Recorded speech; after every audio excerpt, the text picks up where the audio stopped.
animal de proteínas, sendo responsável por cerca de 30% das exportações mundiais.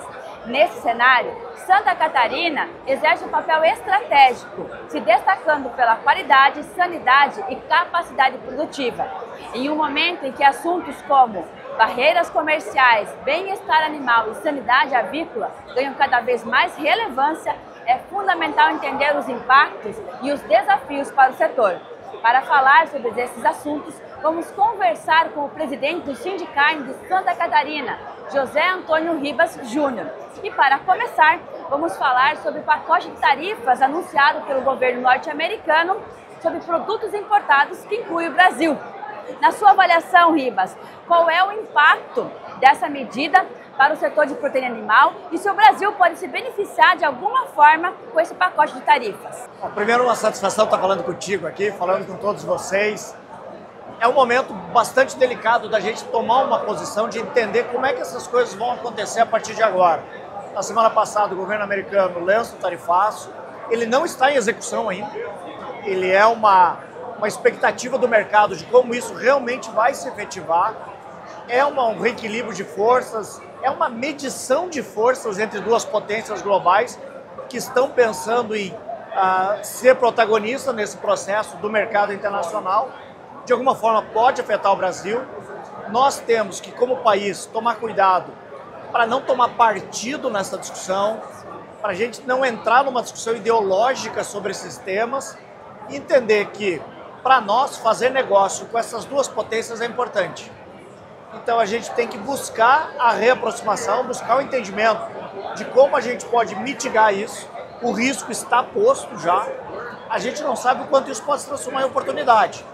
Mas entendemos que, dado o protagonismo que o Brasil tem, principalmente na cadeia de aves, trazendo esse exemplo especificamente para aves, é pouquíssimo provável que esses países possam prescindir da parceria com o Brasil. Então, a crença que nós temos nesse momento é que pode vir a se tornar mais oportunidade do que um obstáculo, do que o risco. Porque também a gente acredita que não faz sentido ter barreiras para alimentos. Nós temos aí 1 bilhão de pessoas no planeta torcendo para ter um prato de comida à frente, e isso não seria justo ou ético a gente pensar em criar mais barreiras para essa movimentação de alimentos.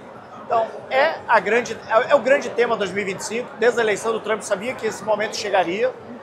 O que a gente precisa agora é construir uma agenda, primeiro diplomática, de país, entendendo que a gente não quer se afastar de ninguém e a gente não vai tomar partido nessa discussão. A gente é um país que precisa fazer negócios, até para que a gente continue o nosso processo de desenvolvimento. E o agro é importante nessa agenda. A avicultura é muito relevante dentro dessa agenda porque somos o maior exportador. Então a gente tem que trabalhar agora para evitar mitigar riscos e trabalhar tentando fazer com que esse momento possa trazer novas oportunidades de negócio para o Brasil. E outro assunto também bastante comentado, Ribas, em relação à sustentabilidade do setor, principalmente a questão do bem-estar animal, que tem cada vez ganhado mais evidências em discussões técnicas como essas que estão acontecendo aqui no SBSA, e também tem sido uma exigência contínua dos consumidores. O que você também pode falar que tem de novidades em questão de bem-estar animal, essa preocupação contínua que o setor também tem de mostrar que realmente tem esse cuidado, que o produto que é feito tem essa segurança que é ofertado para o consumidor. Então, o que você também pode falar dessas novidades, que também atualizações em relação ao bem-estar animal? Perfeito. Eu tive a oportunidade hoje de falar com o público aqui sobre esse conceito de sustentabilidade e nele inserir todos esses vieses que são importantes. E eu tenho fixado uma bandeira bem forte. Não tem discurso verde que suporte caixa no vermelho. Nós temos que tratar a sustentabilidade com muita seriedade. É fundamental para o planeta, é indiscutível a relevância.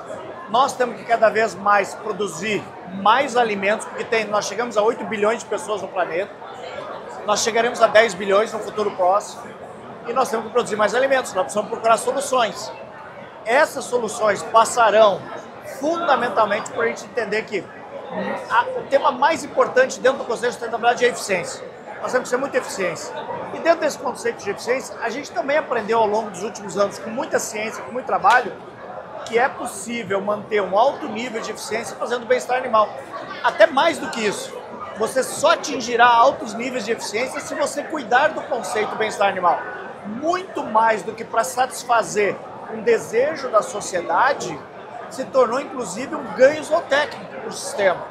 Porque o animal, estando em condição de conforto, ele vai expressar muito mais o seu potencial zootécnico.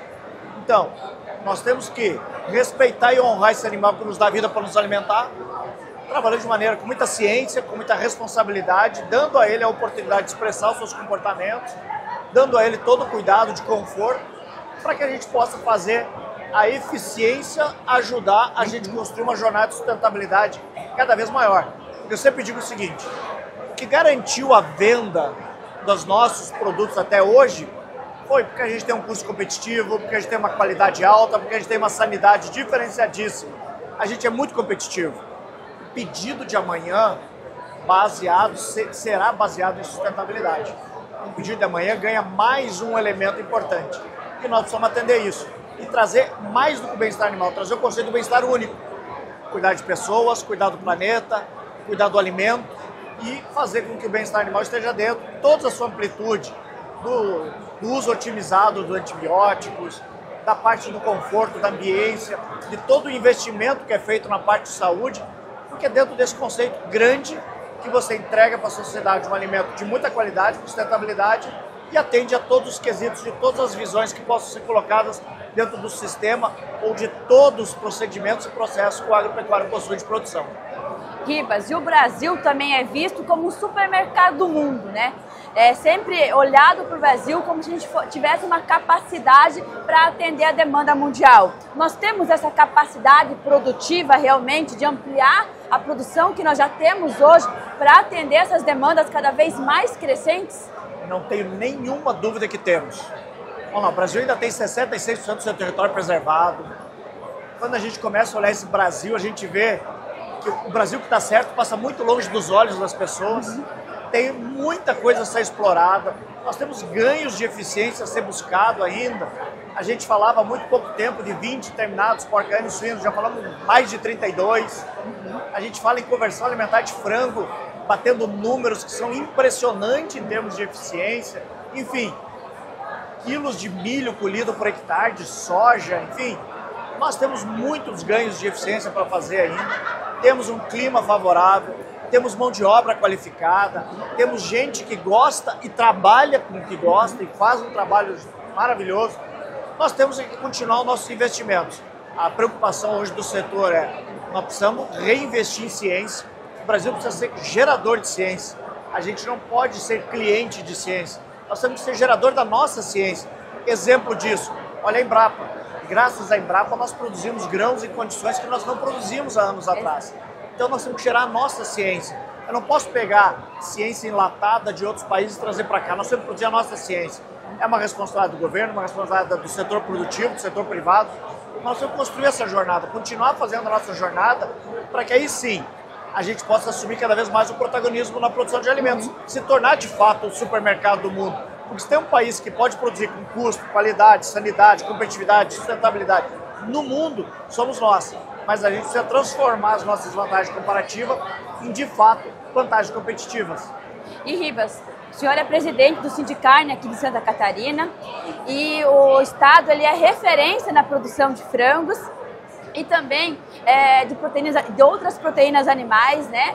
E é um estado livre da influenza aviária. Não podemos deixar de comentar isso contigo, porque de novo está em ascensão, inclusive no SBSA, foi muito comentado sobre manter as medidas de biossegurança, de biosseguridade nas granjas, de cada vez mais se intensificar esse controle. E Santa Catarina dá exemplo para o país em relação a isso, como muitos outros estados também, que tem uma produção forte avícola, né? E você pode falar também do que está sendo feito dentro do estado, planos de contingência, inclusive, né, para se manter esses status sanitários invejável mundo afora que nós temos aqui no Brasil e principalmente aqui no setor de Santa Catarina, que a produção é muito forte, o que tem sido feito para se manter, visto que a doença está avançando na América Latina. O Brasil já teve casos em aves silvestres, mas em plantéis comerciais nenhum caso registrado e a gente sabe que é um impacto muito grande em entrar essa doença, né? Então, o que você também pode falar em relação às medidas que estão sendo adotadas aqui no estado de Santa Catarina. Legal. A avicultura e a suinocultura nasceram, a avicultura industrial e a suinocultura industrial nasceram em Santa Catarina. Santa Catarina foi sempre protagonista em começar tudo que se criou dentro dessas cadeias de produção. E é uma grande referência hoje para o Brasil. A gente tem um trabalho muito sério sendo feito pelo Ministério da Agricultura, pelas entidades estaduais, pelo setor público, setor privado, enfim. Mostramos isso no ano passado, quando tivemos um caso em aves de fundo de quintal, dentro do estado de Santa Catarina, que eu até faço um parênteses aqui. Quando há anos atrás houve um caso semelhante a isso no Chile, e o Chile em 72 horas fez um trabalho exemplar, nós olhamos para aquilo e dizíamos, pô, a gente precisa chegar no nível que o Chile chegou de ter uma capacidade de resposta. Pois bem, tivemos em Santa Catarina um caso que não foi em ave comercial, foi em ave de fundo de quintal, mas em menos de 48 horas nós tínhamos tomado todas as providências, blindado todo o raio de 10 quilômetros, nós tínhamos eliminado as aves que estavam no entorno disso para não correr nenhum risco. Fizemos muito mais do que a regra e a lei exigem e mostramos uma capacidade de reação gigante. Um trabalho coordenado com o Ministério da Agricultura, com a Secretaria da Agricultura, com o SIDASC, com o ICASA, com o setor privado, com as agroindústrias, com as cooperativas. Mostramos a nossa competência. Não dá para baixar a guarda nesse tema. É um estado de vigilância permanente. A gente tem visto os exemplos na Ásia, na Europa, na América do Norte, de que a influenza deixou de ser um evento sazonal para ser um evento presente nos 12 meses do ano. Então nós não podemos baixar a guarda. Reside aí o nosso maior patrimônio. Reside aí uma grande fortaleza nossa. O mundo está tendo que aprender a conviver com isso. Mas enquanto nós temos a condição de sermos livres, nós temos que usufruir dessa condição, colocar inclusive valor nisso para que o mercado reconheça e a gente consiga continuar seguindo a nossa jornada de sucesso dentro da avicultura. É um trabalho que os produtores compreenderam desde 2007, quando a gente começou um trabalho mais intenso de biosseguridade. Os produtores compraram a ideia, todo mundo hoje entende a importância disso, porque reside aí, eu já falei, reside aí parte do sucesso da nossa avicultura. Então a gente não pode negligenciar esse tema. A gente tem maior orgulho de falar, inclusive, disso, né? Desse cuidado que o país tem, que o agro tem, o setor se preocupa de fato e mostra eficiência quando se trata de qualquer adversidade que aponte, né? E Ribas, nós temos muitas oportunidades também no setor de carne, mas também temos muitos desafios. Na sua opinião, quais são os principais desafios para a gente avançar nesse mercado de carne, conquistar novos mercados e cada vez mais sermos protagonistas nessa produção? Cada vez fica mais claro que alguns gargalos nossos precisam ser rapidamente resolvidos. São gargalos estruturais do país. Não dá para a gente viver a nossa eu diria, quase um drama logístico que a gente vive. O Brasil está 3, 4 gerações atrasado em termos de portos. Nós não conseguimos receber os maiores navios do mundo, nós não conseguimos receber os navios mais eficientes do mundo. Nossos portos não têm estrutura para isso. Nós temos falta de ferrovia, nós temos rodovias colapsadas em termos de movimentação de cargas. Ou seja, o Brasil precisa resolver esse tema logístico. É um tema fundamental para a gente manter a nossa competitividade. É um país de tamanho continental, não podemos nos dar o luxo de continuar transportando tudo via rodovia, que é um transporte caro, fazendo isso para longas distâncias e ainda ter essas restrições portuárias aí que eu já citei. Segundo tema, nós precisamos resolver os nossos desequilíbrios tributários, que encarecem o nosso sistema de produção, que torna o sistema muito complexo. A gente viu na palestra do Samidana aí na abertura, que hoje uma empresa média, de média para pequena, ela consome 2.000 horas de trabalho de uma pessoa, não para pagar impostos, mas para saber quais impostos pagar. Então veja que isso é ônus, isso é custo para dentro da cadeia. Além de ter uma carga tributária alta, tem um custo tributário para você saber como atender essa carga tributária. Então nós temos o tema tributário e ainda podemos passar pelos próximos anos pelo desafio de ter 2 sistemas tributários. O sistema que está vigente mais o novo sistema. Dobra a complexidade para qualquer empreendedor. Isso se torna uma equação quase insolúvel. Nós temos a nossa questão jurídica. O Brasil precisa dar segurança jurídica para o investidor. Não dá para mim investir num projeto que vai ter 20 anos de amadurecimento e ao longo do tempo passar por mudanças de regra.